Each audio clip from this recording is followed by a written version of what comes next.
이유는 뭐냐면 계시록 8거를 딱 입고 나와서 특성을 입는데 아주 옷이 눈에 확 띄어요.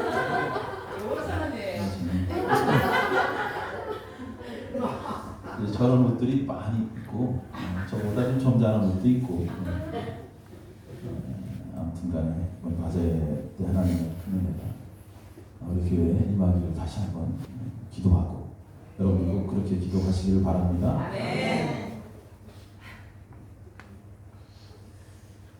우리가 데살로니가 전서의 말씀을 계속 강의하면서 특별히 바울의 사역에 대해서 이제 앞부분에서는 소개를 하죠. 그래서 이제 지난 시간에 보면 데살로니가 교인들이 이제 바울을 본받아서 하나님의 귀한 복음을 전하는 자로 그들의 삶이 이제 변화되는 것을 이야기했고요. 결국 바울을 본받았다는 것은 그리스도를 본받았다는 거예요. 왜 그러냐면 이 바울은 그리스도를 본받았기 때문에. 그래서 우리가 오늘 바울을 본받은 데살로니가 교인들의 모습 그리고 바울의 그 사명, 복음의 사명이 어떠한 것인가 이 장에 이제 또 이야기하면서 특별히 그 앞부분은 읽지 않았지만 바울이 많은 고난과 또 환난 가운데에서 하나님의 귀한 복음을 전하는데 하나님께서 힘주시고 함께 하시고 또 그러한 고통 가운데서도 하나님께서 역사하셔서 내가 이렇게 복음을 전할 수 있다 라면서 그 자신의 그러한 사역을 소개합니다. 이러한 바울의 모습을 보면서 이제 데살로니가 교인들도 마찬가지고요. 본을 받고 하나님의 귀한 복음을 전하는 자들로 변화되는 그러한 과정들을 우리가 보게 됩니다. 자, 바울은 하나님으로부터 부름받고 예수 그리스도를 만난 후에 완전히 바뀝니다. 사람이 바뀌죠. 그리고 복음에 대한 열정으로 인생이 완전히 바뀝니다. 그래서 복음을 전하지 않으면 안 되는 그러한 하나님의 귀한 사도가 되죠. 그 열정, 그 순수함. 우리가 빌립보서 말씀을 보면 바울이 하나님의 복음을 전하다가 이제 옥에 갇히죠. 또 그의 동료들도 함께 감옥에 갇힙니다. 그럼에도 불구하고 담대한 신앙을 갖고 또 하나님의 귀한 사역을 이 복음을 전합니다. 그로 인해서 결국 이 데살로니가 교인들 그리스도를 따르게 되고 또 이 데살로니가에서도 하나님의 귀한 복음 사역이 시작된 것입니다. 바울은 빌립보에서 복음을 전하다가 매를 맞고 감옥에도 갇힙니다. 그리고 강제로 퇴출까지 당했습니다. 또 많은 반대 세력들이 있기 때문에 하나님의 복음을 전하기에 그렇게 만만치 않았죠. 힘들었습니다. 그럼에도 불구하고 담대했다라는 것입니다. 우리가 오늘 데살로니가 2장을 통해서 이제 바울의 모습, 특별히 복음을 전함에 있어서 바울이 어떠한 자세로 그가 복음을 전했는가? 그저 편안함을 추구하지 않았다는 바울은 편안함을 추구하지 않았다. 바울은 자신의 이익을 위해서 또 복음을 전하지도 않았다. 이것을 다시 한번 데살로니가 교인들에게 상기시키면서 오늘 2장 1절부터 말씀이 시작됩니다.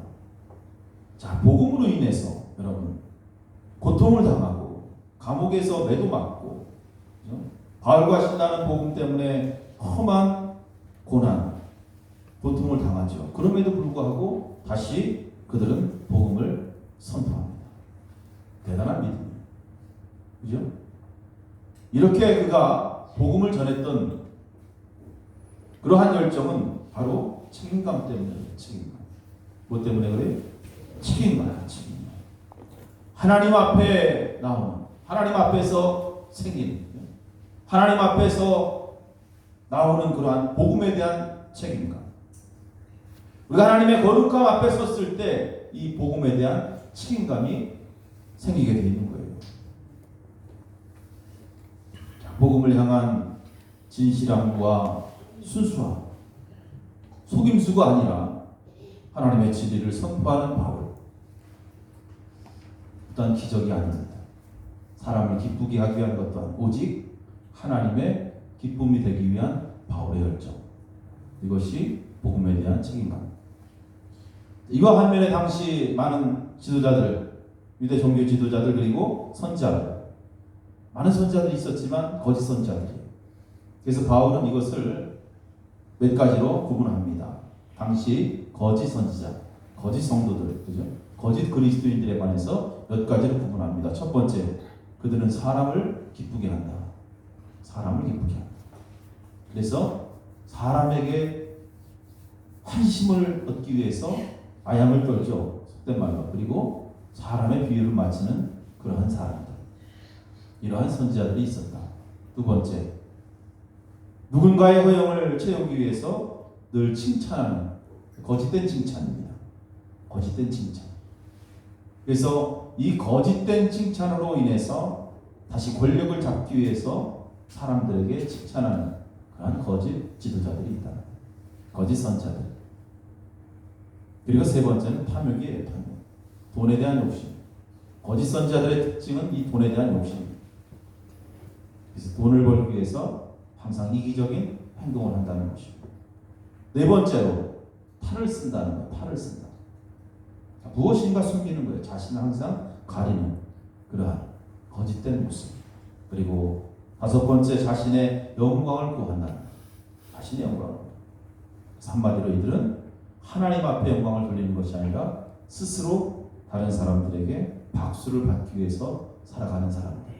이것이 거짓 그리스도인들 그리고 거짓 선지자들의 특징이다. 바로 그렇게 오늘 이야기합니다. 여러분 2장 읽어보면 이런 이야기 다 나오는 것이고요. 자, 이와 반대로 바울은 자신의 사역에 대해서 다시 한번 진술합니다. 나는 사람을 기쁘게 하려고 서 있지 않다는 것입니다. 오직 하나님을 기쁘시게 하는 사역을 하기 위해서 나는 서 있고, 그래서 나는 사람에게 어떠한 무엇인가 탈을 쓰고 내 자신을 속이려고 하는 그러한 모습이 아니다.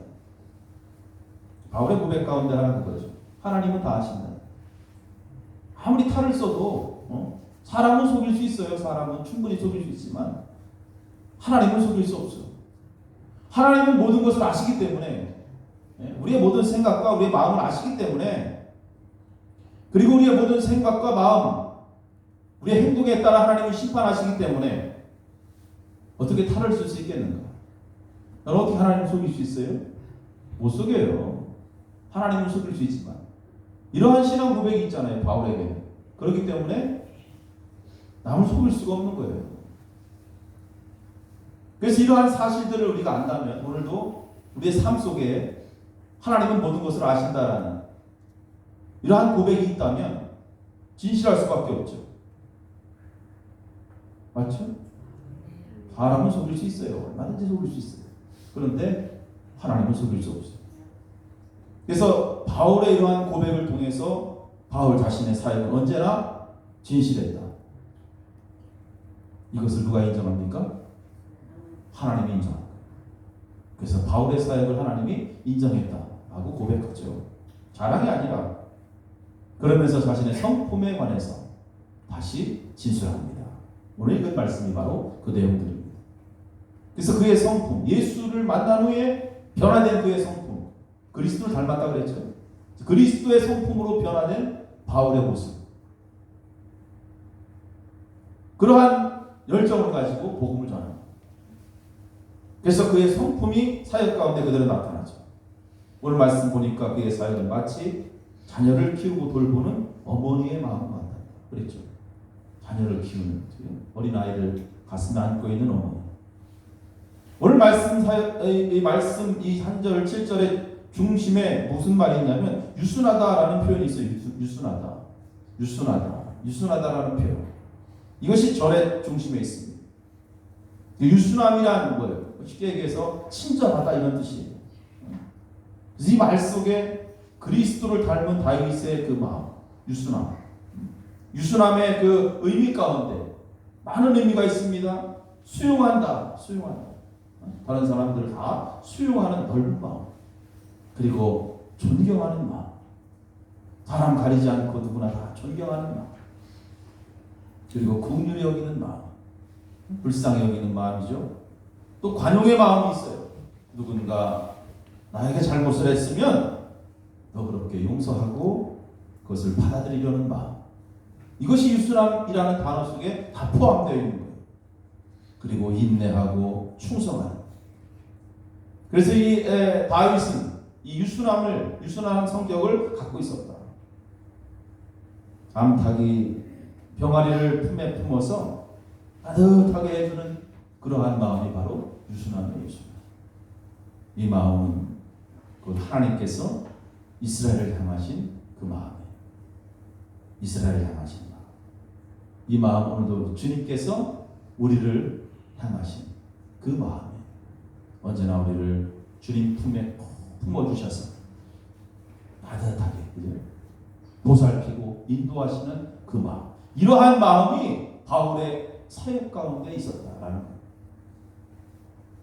또한 8절에 보면 자기 희생.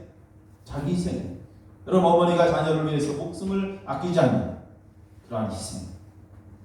주님이 우리를 위해서 생명을 아끼지 않았던 그 마음이 바울의 사역에 그대로 나타난 것입니다. 그래서 바울 서신을 쭉 보면 바울은 항상 다른 사람을 위해서 살았던 거예요. 자신을 위해서 살지 않고 남을 위해서 살았던 거예요. 할렐루야. 늘 배려하고 친절하게 상대를 존중하고, 그래서 사역 가운데에서도 다른 사람들에게 부담 주지 않기 위해서 그는 열심히 스스로 일을 한 거예요. 땀 흘려 수고하고 애썼다라는 표현들이 나오잖아요. 그래서 복음을 전하는 그러한 일에 있어서 다른 사람들에게 폐가 되지 않게 그는 언제나 바른 행실로 누구에게 비난받지 않기 위해서 늘 노력했다는 것을 우리는 성경을 통해서 알 수 있습니다. 이것은 바울이 이야기하는 거룩함과 맥을 같이 합니다. 이 거룩함이라는 것이 바로 그거예요. 하나님과의 관계에서 또 하나님을 섬기는 일에서 양심적인 거예요. 양심적.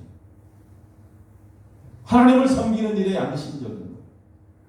그래서 옳고 의롭게 사는 거예요. 옳고 의롭게 사는 거예요. 이것이 거룩함. 그것이 바울이 이야기하는 거룩함.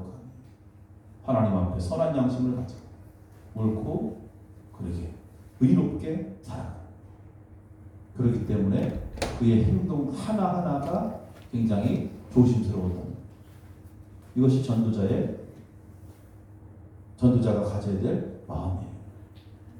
우리 행동 하나를 통해서 한 영혼이 구원받을 수 있고 한 영혼이 시초할 수 있는 거예요.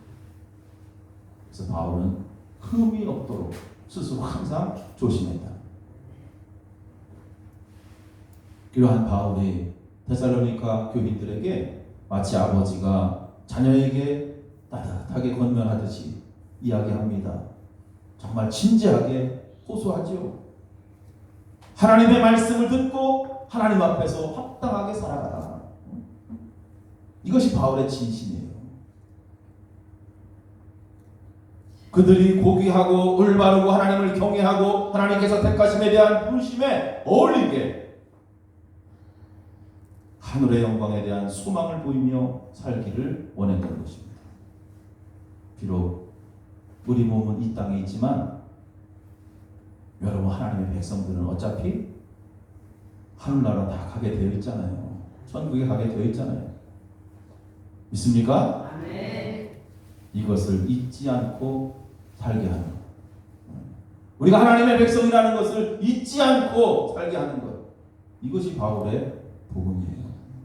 이 세상에서 여러분 얼마 못 살아요. 앞으로 오래 살아야 50년 이상 못 살 거예요. 50년 이상 살기 힘들잖아.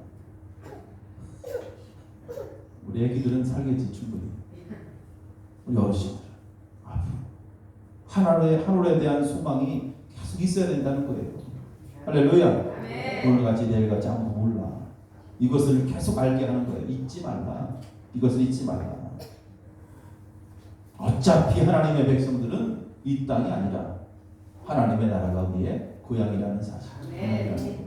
그래서 내 것을 생각하라고 계속 얘기하는 거예요. 바울은 이들이 하나님의 말씀을 듣고 하나님의 말씀을 받아들인 것에 대해서 하나님 앞에 감사를 드리죠. 여러분, 데살로니가 교인들은 진지하게 하나님 말씀을 받아들여요. 성경을 읽어보면 그들은 사도들이 전하는 말씀, 또 바울의 동역자들이 전하는 그 말씀들을 사람의 말로 듣지 않았다 그랬어요. 하나님의 말씀으로 듣고 하나님의 말씀으로 받아들여요. 여러분, 이 강단에서 떨어지는 이 설교가 사람의 음성으로 들리지만 이것이 사람의 말씀이 아니야. 사람의 이야기가 아니야. 하나님의 말씀으로 받아들이는 거예요.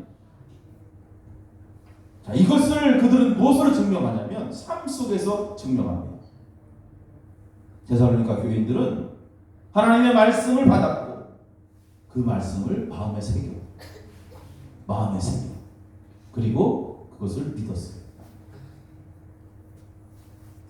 그것을 어떻게 할 수 있나? 삶의 변화가 일어나요. 생활의 변화가 일어나요. 열매로 말씀을 받아들였고 열매로 말씀이 세상에서 나타나는 것입니다. 제가 수요일 날에 우리 마가복음 강해를 통해서 좋은 땅에 뿌려진 그러한 씨에 관해서 말씀을 드렸잖아요. 하나님의 말씀을 잘 받으면 좋은 땅에 씨앗이 뿌려지면 때가 되면 어떻게 돼요? 그 씨는 죽지 않아요. 열매가 맺혀집니다. 하나님의 말씀을 잘 듣고 받아들이는 자들은 반드시 때가 되면 삶의 변화가 생기는 거예요. 열매가 생겨요. 열매가. 그래서 말씀을 받아들이는지 안 받아들이는지 그 사람의 삶을 보면 안 되니까. 근데 그것도 그냥 열매가 대충 열리는 게 아니라 눈에 확 보여요. 30배, 60배, 100배 열매가 맺히기 때문에 눈에 확 보이는 거예요. 지금도 하나님의 말씀은 그대로 역사하죠. 믿습니까? 말씀을 받고 믿고 순종하는 자에게 초자연적이고 효율적이고 생산적으로 삶에서 그대로 역사하는, 그래서 하나님의 말씀은 우리 삶을 늘 풍성하게 한다는 것을 기적을 통해서 경험하는 거예요. 말씀을 받고 새기고 믿는 자들에게 나타나는 거예요. 그러나 데살로니가 교인들을 변화시키고 역사했던 그 복음이 세상에서는 핍박을 받았고 거절당했고 당시 유대 지도자들에 의해서 그 핍박은 끊이지 않았고 뿐만 아니라 데살로니가 교인들 역시 같은 민족들로부터 거절당하는 모습을 우리가 성경을 통해서 보게 됩니다. 그렇기 때문에 고난을 당하는 거예요. 자, 바울은 이야기합니다. 유대 지도자들이 하나님을 기쁘게 하지 않고 모든 사람들의 대적이 되었고 구원의 복음 이 선포를 금했고 그래서 그들의 죄로 인해서 이제 하나님의 심판, 하나님의 진노 아래 머물게 되었다라는 것을 이야기하면서 지금도 여전히 하나님의 복음의 선포를 금하는 이방인들 하나님의 진노의 심판을 당하게 될 것이다 라고 바울이 이야기합니다. 그래서 결국 하나님의 복음을 거부하는 자들, 또 우리가 복음을 전하는 일에 있어서 이들을 방해하는 자들은 반드시 하나님의 심판이 임한다는 것을 바울이 이야기합니다. 자, 오늘 우리는 바울의 이 복음 전도 사역에 관해서 말씀을 나누고 있습니다. 바울은 분명 하나님의 복음을 전하는 자로 세상을 살았어. 바울의 사역이 오늘을 사는 그리스도인들의 사역이 되어야 됩니다. 우리는 어떠한 모습으로 오늘 세상을 살아가는가? 우리 자신들을 한번 돌아봐야 돼요. 분명한 것은 이 땅에 하나님의 복음이 전파되어야 된다는 거예요. 여러분, 핍박이 온다고 어렵다고 힘들다고 이 복음 사역이 멈춰서는 안 되는 것입니다. 복음을 전하다 감옥에 간 바울, 그의 동역자들 모두 전도로 인해서 어려움을 당했습니다. 그런데 그러한 열정은 도리어 교회의 힘이 되었고 교인들 역시 복음의 일꾼으로 열정을 더 갖게 됩니다. 그래서 이 복음이 전파되는 곳에는 더 효과적인 하나님의 능력들이 나타나기 시작하는 거예요. 교회는 어려움이 와도 힘들어도 핍박이 와도 세상을 향해서 복음 전도의 열정을 품어야 된다. 할렐루야. 우리가 이번 달 바자회를 여는데 그 목적도 사실 다른 게 아니에요. 복음을 전하는 거예요. 복음을 전하는 거예요. 교회가 예수 그리스도의 거룩한 그 사랑을 전하는 증인이 되는 거예요. 우리는 그러한 마음으로 바자회를 준비해야 돼요. 저는 기도하면서 항상 이 바자회를 통해서 하나님 한 영혼이라도 구원받기를 원합니다. 한 영혼. 그러한 마음으로 뭐 수백만 원, 수천만 원 남는다 그래도 한 영혼 구원받지 못하면 그 바자회는 의미가 없잖아요. 본질이 있어요.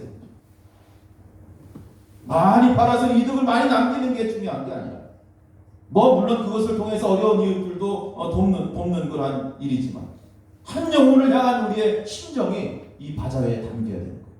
그래서 기도하라는 거예요. 그래서 세상에서 하는 바자회는 다른 거예요. 하나님을 기쁘시게 하는 바자회가 되야 된다. 그렇지 않으면 여러분 세상에서 하는 많은 여기 단체들이 하는 바자회하고 다를 바가 하나도 없잖아요. 그래서 하나님 앞에 지혜를 구하고 하나님의 역사를 기대하고 할렐루야. 그래서 기도하라는 거예요. 기도 안 해도 할 수 있어 얼마든지. 근데 기도해야 하나님의 역사가 나타나. 그래 하나님의 영광이 나타나는 거예요. 따라합시다. 한 영혼이 오늘 이 바자회에 담기기를 원합니다. 오늘 이 바자회 26일 이 바자회에 한 영혼이 담겨요. 그러면 여러분 물건도 많이 팔게 될 거예요. 그건 따라오게 돼 있어. 영혼이 잘 되면 범사가 더 잘 돼요. 열정이 없으면 열매가 없어요. 바울처럼 엄마가 아이를 품듯이 가족을 품고 여러분 이웃을 품고 그렇게 복음을 품어야 돼. 복음을 전해야 돼요.